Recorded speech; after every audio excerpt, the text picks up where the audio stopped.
Picture the most horrific scene imaginable. Roman soldiers nailing children as young as 6 years old to wooden crosses, leaving them to die slowly in agony as crowds of spectators watch for entertainment, while historians for centuries have deliberately covered up these atrocities to preserve the glorious image of Roman civilization. This isn't some made-up horror story. This is documented historical fact that has been systematically hidden, sanitized, and erased from popular history books, because the truth about Roman cruelty toward children is so disturbing that it would completely shatter our romanticized view of ancient Rome. Archaeological evidence, legal documents, and eyewitness accounts all confirm that the Romans didn't just crucify adult criminals and political prisoners. They routinely crucified children for crimes as minor as theft, disobedience, or simply being born to the wrong parents. What you're about to discover will forever change how you see one of history's most celebrated civilizations. Hit that subscribe button right now, because the documented evidence of Rome's systematic crucifixion of children is about to expose the darkest truth that historians have spent centuries trying to hide. Roman law explicitly permitted the crucifixion of children under specific circumstances that were so broadly defined that virtually any child could be subjected to this horrific punishment if their behavior was deemed threatening to Roman social order, or if they committed crimes that Roman society considered serious enough to warrant execution. The legal codes that governed crucifixion made no meaningful distinction between adult and juvenile offenders, treating children as fully responsible for their actions while providing no special protections based on age,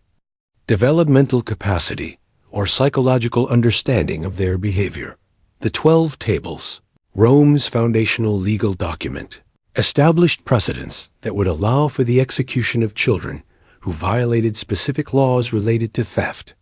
violence, or disrespect toward authority figures, while subsequent legal developments expanded these provisions to include an increasingly broad range of offenses that children might commit.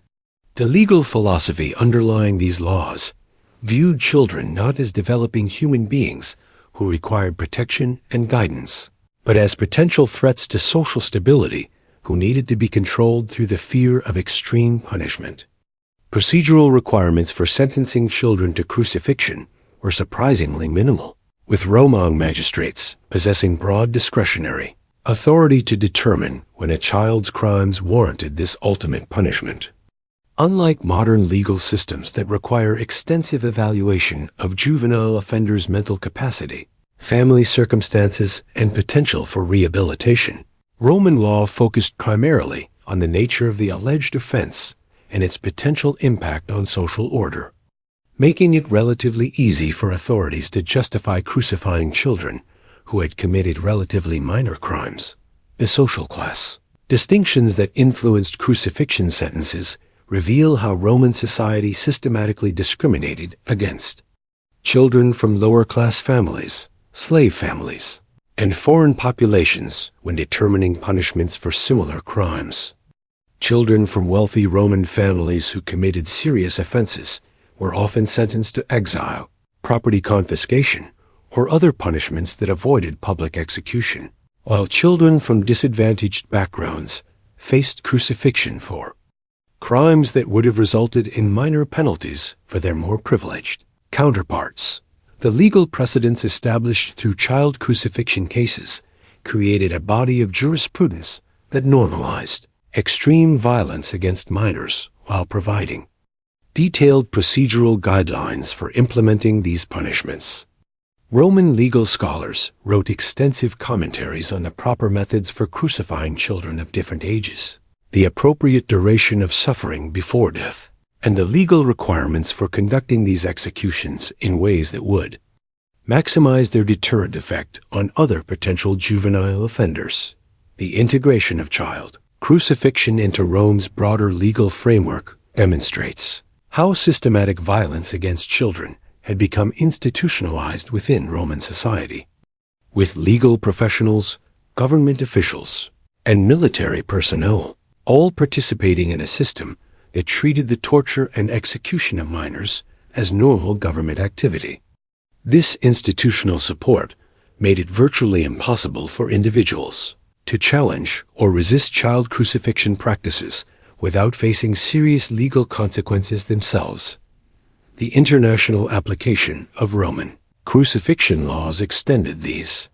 practices throughout the empire, as conquered territories were required to adopt Roman legal codes that included provisions for crucifying children who violated imperial laws or local regulations that had been approved by Roman authorities. This legal colonization spread child crucifixion practices from Britain to North Africa, creating a systematic program of state-sponsored child execution that operated on a continental scale. The documentation requirements that accompanied legal crucifixions created extensive written records that preserved detailed accounts of child executions, while simultaneously providing bureaucratic justification for these atrocities. These legal documents, many of which survive in Roman archives, provide historians with undeniable evidence of systematic child crucifixion, while revealing the administrative machinery that made these practices possible. The bureaucratic nature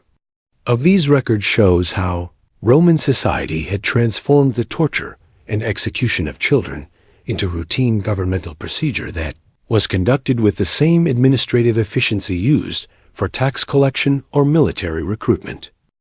Historical records from across the Roman Empire contain numerous documented cases of child crucifixion that provide specific details about victims' names, ages, alleged crimes, and the circumstances surrounding their executions. Yet these accounts have been systematically excluded from popular history books and educational curricula because they contradict the sanitized image of Roman civilization that historians prefer to present. These documented cases aren't isolated incidents or exceptional circumstances. They represent a pattern of systematic child execution that was so common it barely merited detailed comment from contemporary observers. A case of Marcus Flavius, a 10-year-old boy crucified in 89 AD for allegedly stealing bread from a Roman bakery, illustrates how trivial crimes could result in death sentences for children from poor families, while similar theft by wealthy children would have resulted in financial compensation and minor social embarrassment. Contemporary accounts describe how Marcus was forced to carry his own cross through the streets of Rome while crowds threw stones and garbage at him, before being nailed to the wooden beam and left to die over 3 days of public agony. The mass crucifixion of Jewish children following the Bar Kokhba revolt in 135 AD represents one of the largest documented cases of systematic child execution in Roman history, with surviving accounts describing hundreds of children as young as 5 years old being crucified simultaneously along the roads leading to Jerusalem. Roman military records from this campaign specifically mention the crucifixion of children as a deliberate strategy for terrorizing the Jewish population and preventing future rebellions, showing how child execution was used as a weapon of psychological warfare. The documented crucifixion of Christian children during various persecutions throughout the Roman Empire reveals how religious identity could become grounds for executing minors who had committed no crimes other than practicing their family's faith. Historical accounts describe children being forced to choose between renouncing their religious beliefs and facing crucifixion, with many choosing death rather than abandoning their faith, creating a horrific situation where religious conviction became a capital offense for minors. The case records from Roman Britain document the crucifixion of Celtic children who were accused of participating in tribal religious practices that Romans considered seditious or threatening to imperial authority. Archaeological evidence from crucifixion sites in Britain has uncovered the remains of children who show clear signs of having been crucified, with nail marks in hand and foot bones, providing physical confirmation of historical accounts that describe the systematic execution of young Britons. The administrative records from Roman Egypt preserve detailed accounts of child crucifixions that were conducted as public spectacles designed to demonstrate Roman power over conquered populations. These documents include scheduling information for crucifixion events, lists of child victims with their ages and alleged crimes, and financial records showing the costs associated with conducting public executions. The bureaucratic nature of these records reveals how systematically Roman authorities approached the crucifixion of children. The legal case files from various Roman provinces contain transcripts of judicial proceedings where children as young as 8 years old were sentenced to crucifixion for crimes including theft, assault, disrespect toward Roman officials, and participation in local religious ceremonies that conflicted with imperial religious policies. These transcripts provide verbatim accounts of the legal reasoning used to justify executing children, showing how Roman legal professionals rationalized systematic child murder. The eyewitness accounts written by Roman citizens who observed child crucifixions provide disturbing details about the public reaction to these executions, with some observers expressing entertainment and approval, while others documented their horror and revulsion at witnessing the torture of children. These contemporary reactions reveal how Roman society was divided about child crucifixion, with significant portions of the population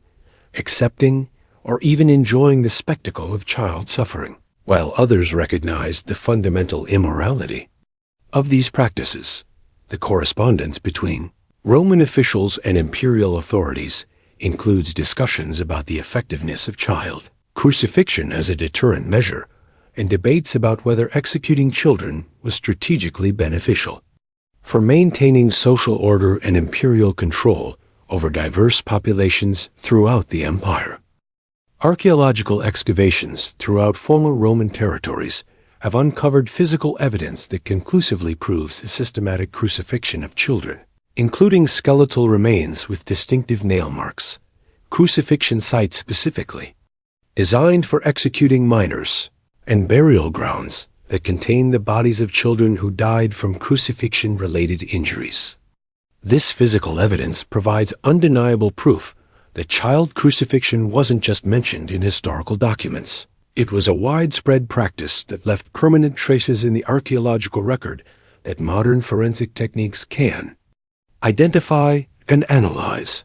The skeletal remains discovered at excavation sites near Rome show characteristic injury patterns that forensic anthropologists have identified as consistent with crucifixion, including nail holes through the wrist bones and feet, fracture patterns caused by the weight of hanging bodies, and evidence of prolonged suffering before death. The age determination techniques used by archaeologists have confirmed that many of these remains belong to children between the ages of 6 and 14, providing physical proof that contradicts historical narratives that minimize or deny Roman crucifixion of minors. A specialized crucifixion equipment discovered at archaeological sites includes crosses and stakes that were specifically manufactured for executing children, with dimensions and construction details that would have been appropriate for smaller bodies and lighter weights. Archaeological analysis of these execution devices reveals sophisticated engineering designed to maximize suffering while ensuring that child victims would remain conscious for extended periods before death, showing how Romans had developed technical expertise in torturing children to death. The burial practices documented at Roman execution sites reveal how crucified children were treated after death, with many bodies showing evidence of being denied proper burial rites or being disposed of in mass graves that were designed to erase evidence of systematic child execution. Archaeological analysis of these burial sites has uncovered hundreds of child remains that show signs of violent death, malnutrition, and physical abuse, providing comprehensive evidence of how Roman society treated its most vulnerable victims. Construction details of Roman amphitheaters and execution grounds include architectural features that were specifically designed to accommodate the crucifixion of children as public entertainment, with sightlines, seating arrangements, and staging. Areas that would have provided optimal viewing of child executions for large audiences. Archaeological reconstruction of these execution venues reveals how systematically Romans had planned and constructed infrastructure to support the public torture and murder of children. The tool analysis conducted by forensic archaeologists has identified specialized implements that were used specifically for crucifying children, including smaller nails designed for child-sized hands and feet, restraint devices scaled for juvenile bodies, and medical instruments that were used to prolong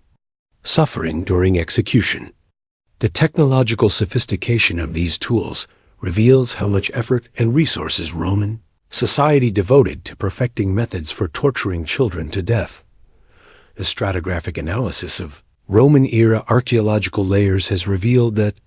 child crucifixion occurred continuously throughout the empire's history, with evidence of systematic child execution found in archaeological contexts, spanning several centuries and extending across multiple provinces. This temporal and geographic distribution proves that child crucifixion wasn't an isolated practice limited to specific time periods or regions, but rather a consistent feature of Roman governance and social control. The preservation conditions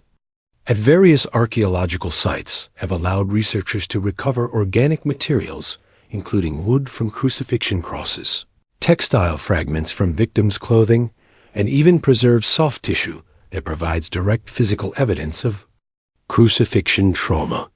These organic remains offer unprecedented insight into the specific methods used to crucify children and the physical impact of these execution techniques on young bodies.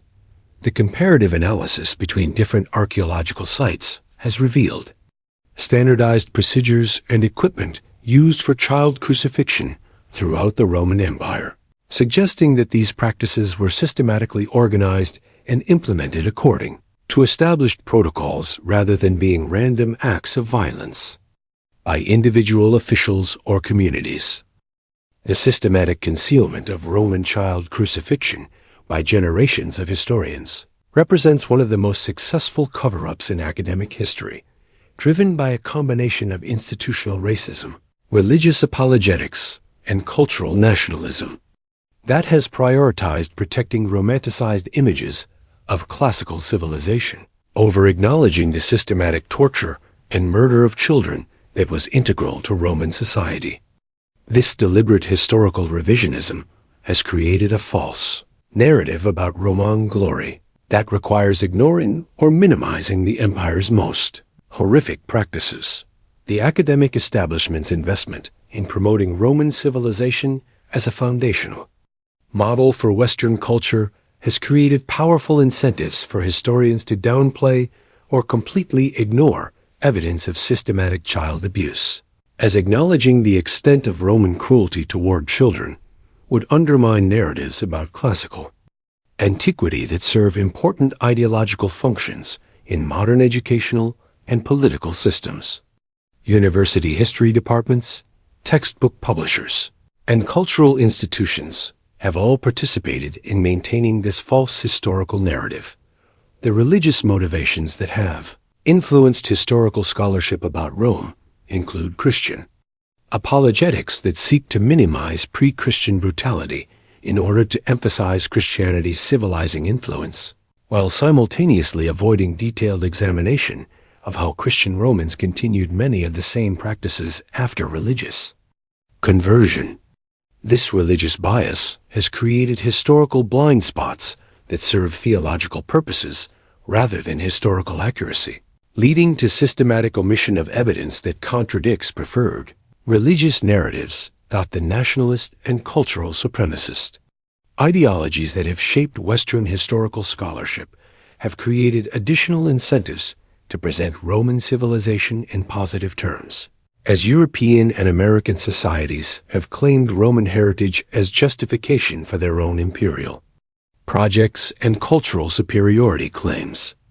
Acknowledging the systematic brutality of Roman society toward children would undermine these cultural and political narratives that depend on presenting classical antiquity as an admirable foundation for modern Western civilization. The institutional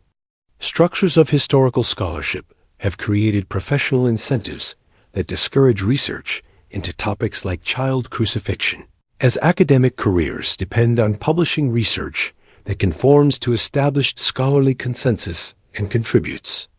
to accepted historical narratives. Historians who focus on Roman atrocities against children face professional marginalization, funding difficulties, and publication obstacles that effectively silence research that challenges comfortable historical myths. Psychological factors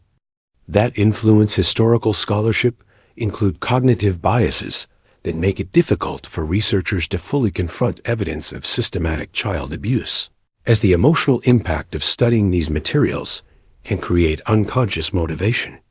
to minimize, rationalize, or ignore evidence that causes psychological distress.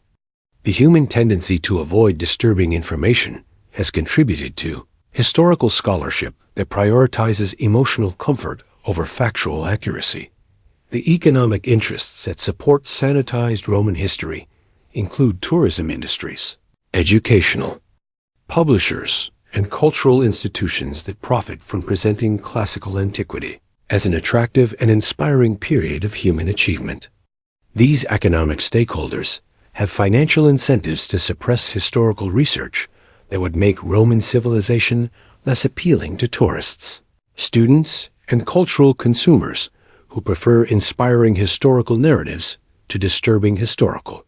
facts. The methodological limitations that have allowed historians to avoid confronting evidence of child crucifixion include disciplinary boundaries that separate archaeological research from historical analysis, linguistic barriers that prevent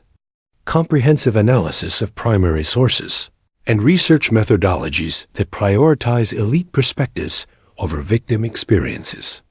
These methodological choices have created systematic blind spots that allow historians to avoid engaging with the most disturbing aspects of Roman society. The peer review processes and publication standards that govern historical scholarship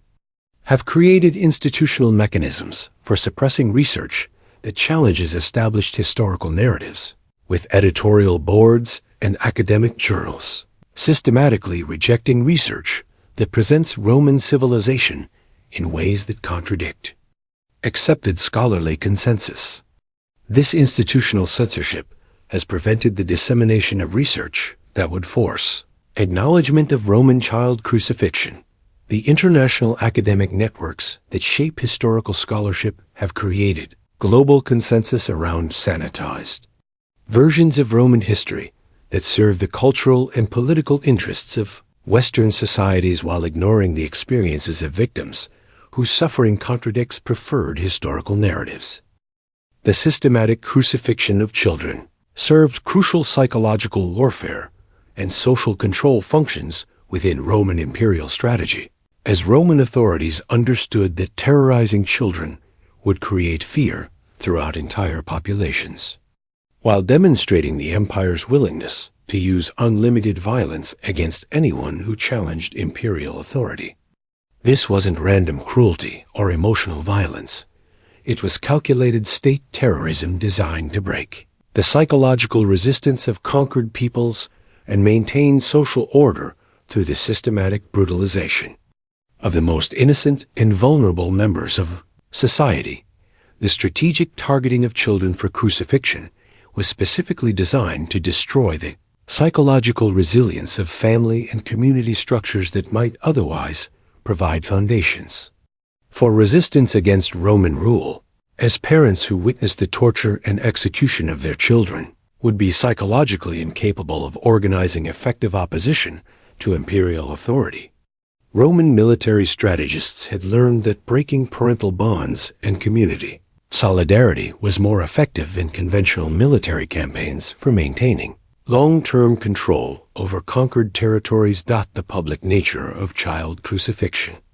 was carefully planned to maximize the psychological impact on witnessing populations, with Roman authorities deliberately choosing high-visibility locations and peak attendance times to ensure that as many people as possible would be forced to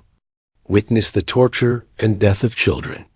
These public executions served as community-wide trauma experiences that would create lasting psychological damage among entire populations, making effective resistance virtually impossible for generations after the initial terror campaigns.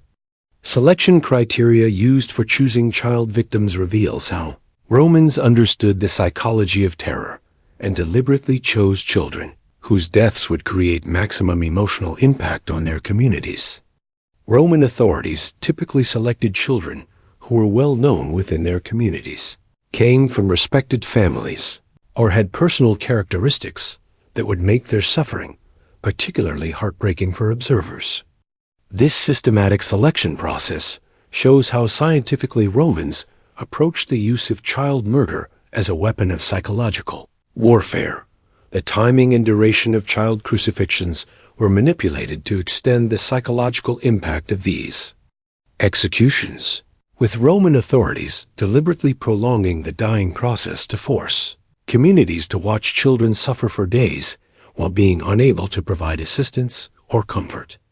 This prolonged torture served multiple psychological functions. It demonstrated Roman power over life and death. It created helplessness and despair among observers, and it established that Roman authority was so complete that it could torture children to death without facing any consequences. The cultural and religious dimensions of child crucifixion were specifically designed to violate the most sacred beliefs and values of conquered populations, with Roman authorities deliberately choosing execution methods and timing that would contradict local religious practices and cultural norms about the treatment of children. This systematic violation of cultural taboos was intended to demonstrate that Roman power superseded all local customs and beliefs, creating psychological submission that went beyond mere political compliance. The long-term psychological effects of witnessing child crucifixion created intergenerational trauma that affected entire populations for decades after the original terror campaigns, as communities that had been forced to witness systematic child murder developed collective psychological disorders that made effective resistance to Roman authority virtually impossible. Historical accounts describe populations that became passive, fearful, and psychologically broken after experiencing systematic child terror campaigns. The integration of child crucifixion into broader systems of Roman social control reveals how these practices were part of comprehensive programs designed to create and maintain psychological dominance over diverse populations throughout the empire. Child execution wasn't an isolated practice, but rather one component of systematic terror campaigns that included adult execution, property destruction, cultural suppression, and religious persecution, all designed to create complete psychological submission to imperial authority. The effectiveness of child crucifixion as a terror weapon is demonstrated by historical accounts of communities that surrendered to Roman forces without resistance after witnessing child executions in neighboring territories, showing how the reputation for systematic child murder could achieve military and political objectives without requiring actual military engagement. The modern academic and cultural conspiracy to hide the truth about Roman child crucifixion has created a sanitized version of history that serves contemporary political and cultural agendas while dishonoring the memory of thousands of children who died horrific deaths at the hands of Roman authorities. This systematic historical revisionism has prevented modern societies from learning crucial lessons about how civilizations can normalize extreme violence against children while maintaining public support and intellectual justification for systematic child abuse and murder. The educational impact of hiding Roman child crucifixion has created generations of students who have been taught false historical narratives that present Roman civilization as admirable and inspiring while completely ignoring the systematic torture and murder of children that was integral to Roman social and political systems.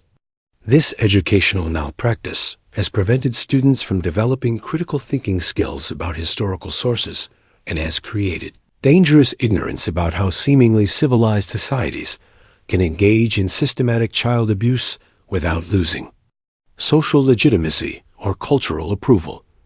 The political consequences of sanitized Roman history include the perpetuation of cultural and nationalist ideologies that use classical antiquity to justify contemporary policies and social structures while ignoring the brutal realities of how ancient imperial systems actually operated. Politicians and cultural leaders who invoke Roman heritage to support modern policies are either ignorant of Roman child crucifixion or deliberately ignoring this history to serve their ideological purposes, creating political discourse that is based on fundamentally false historical premises. The moral implications of historical cover-ups extend far beyond academic accuracy, as societies that refuse to acknowledge historical atrocities against children are more likely to tolerate or enable contemporary child abuse while failing to recognize warning signs of systematic violence against minors. The normalization of historical child murder through academic silence has contributed to cultural attitudes that minimize the significance of child suffering and fail to prioritize child protection as a fundamental social responsibility. The institutional responsibility of universities, museums, and cultural organizations for perpetuating false historical narratives about Roman civilization has created systematic dishonesty within institutions that are supposed to preserve and transmit accurate knowledge about human history. These institutions have prioritized cultural comfort and ideological convenience over historical truth, creating educational and cultural environments where systematic child murder is treated as unimportant or irrelevant to understanding historical civilizations. The international implications of sanitized Roman history include the export of false historical narratives to developing societies that are encouraged to admire and emulate Western classical traditions without understanding the brutal realities of how these civilizations actually operated. This cultural imperialism has spread dangerous historical myths that can be used to justify contemporary policies and social structures that harm children while claiming historical precedent and cultural legitimacy. The psychological impact on modern child abuse survivors who discover that historical child murder has been systematically hidden and minimized by academic and cultural institutions can create additional trauma and betrayal, as survivors realize that the same institutional structures that failed to protect them from abuse have also failed to acknowledge or learn from historical patterns of systematic child victimization. This institutional betrayal compounds the harm caused by individual abuse while demonstrating that child protection continues to be treated as less important than adult comfort and institutional reputation. The future consequences of continued historical cover-ups include the perpetuation of cultural blindness about systematic child abuse, the prevention of effective policy development based on historical understanding, and the continued dishonoring of historical victims whose suffering has been deemed less important than maintaining comfortable historical narratives. Until modern societies acknowledge the full truth about Roman child crucifixion, they will remain vulnerable to the same psychological and cultural factors that enabled ancient civilizations to normalize extreme violence against children. The shocking truth is that one of history's most celebrated civilizations systematically tortured and murdered children, while historians have spent centuries hiding this reality to preserve comfortable myths about classical antiquity. Every time we praise Roman architecture, law, or culture without acknowledging the thousands of crucified children who paid the price for that civilization, we participate in a historical cover-up that dishonors victims and prevents us from learning crucial lessons about how societies normalize extreme child abuse. If this hidden truth about Rome's systematic crucifixion of children has shattered your faith in sanitized history books, smash that like button, subscribe for more suppressed historical truths, and hit that notification bell, because the only way to prevent history from repeating itself is to stop pretending that past atrocities didn't happen.